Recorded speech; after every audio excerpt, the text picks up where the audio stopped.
I think it's important for teachers to evaluate their teaching strategies. From my perspective, speaking now, as somebody who has taught for many years, there's an aspect of saying, well, how can I do this better? What led me to develop the SAMR model was some work I did back in the mid-'80s. I was a graduate student at Harvard at that point, and working on rethinking aspects of the undergraduate introductory science curriculum. And at that point, I could see that some of the tools we had for digital storytelling and so on could really make a change. But it wasn't clear that this was anything intrinsic to a given tool, and rather a question of different types of practice associated with this. So that's what triggered the desire to research the topic and eventually led to the SAMR model. It's very important for people to feel comfortable with the tools, to evolve their practice. So it's just fine for people to say, look, I'm going to start doing what I already do at the substitution to augmentation levels, incorporate the tools, enhance my current practice, and when I'm comfortable with that, move on to incorporating elements at modification to redefinition. That's a perfectly valid approach. In fact, to be honest with you, I think it's the approach that would work for most teachers. There are many things that work just fine at substitution to augmentation levels. For instance, assume I'm teaching a course on poetry. It's fine if I decide as an educator that I'm going to create, say, an ebook that incorporates the poems, some readings of the poems, maybe some critical elements to allow the students to read different interpretations and so on, which would take it roughly to an augmentation level. But it's not necessary to say, well, now what do I do with this book so that the very act of reading the poems is at the modification to redefinition levels. That's just fine. You can say, well, what else in my practice of teaching literature am I going to incorporate that is at the modification to redefinition levels? The difference between augmentation and modification is whether you're essentially reproducing what you were doing before in your practice, or you're significantly modifying it but keeping the heart of the matter. So let me give you an example. Suppose that I'm teaching geography, okay?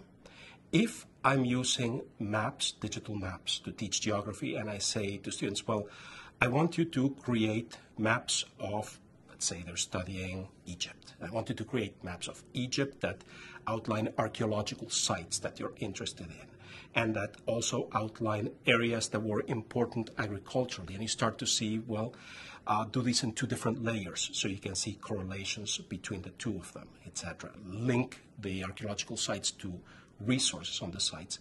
All of that is quite wonderful. Now, suppose that you're saying, okay, I'm using digital maps, but now I'm not just going to ask the students to replicate what I would have done with traditional paper maps. Instead, I'm going to say I still want them creating maps because it's important for them to develop the understanding of geography. But I'm going to ask them to create the maps in such a way that they're interacting with each other, so that they create the digital maps in shared sites, and they use them as gateways to each other's knowledge. So now one student is very interested in the archaeology aspects, and that student focuses on things like, where were the temples? Okay. Another student is very interested in commerce. So they focus on where were the trading ports, and they create their maps. You have them engaging in a deeper conversation where you're using the digital maps as a gateway for a social practice of exploration. In effect, you're asking your students to become geographers and use the maps to talk with each other, integrate each other's discoveries, build a practice that is mediated by the social use of the tools in a networked environment. That would take you up to modification, because while you still have some of the heart of the matter, make sure the students understand these concepts by developing maps about them.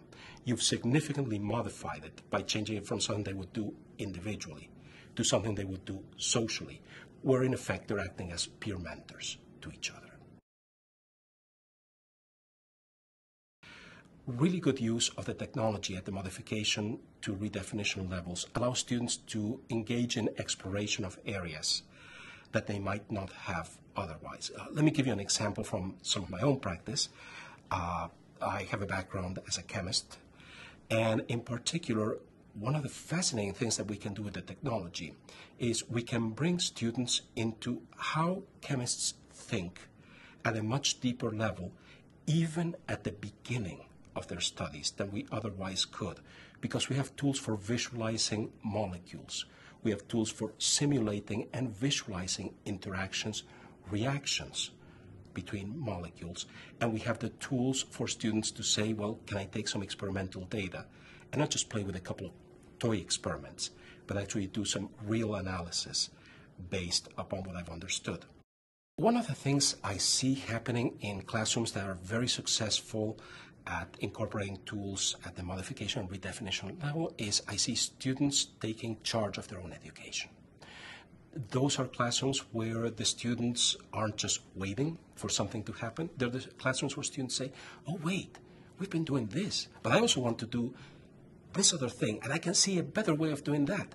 And there's a certain excitement, a certain ownership of the learning. There's a certain joy in figuring out, gee, I could do this in a different way and bring something different or new to my students. And I think keeping teaching practice as something enjoyable, lively, the reason that so many teachers become teachers in the first place, keeping the passion alive. So again, a continual re-examination of practice allows me as a teacher to make the best possible use of the technology to accomplish my goals.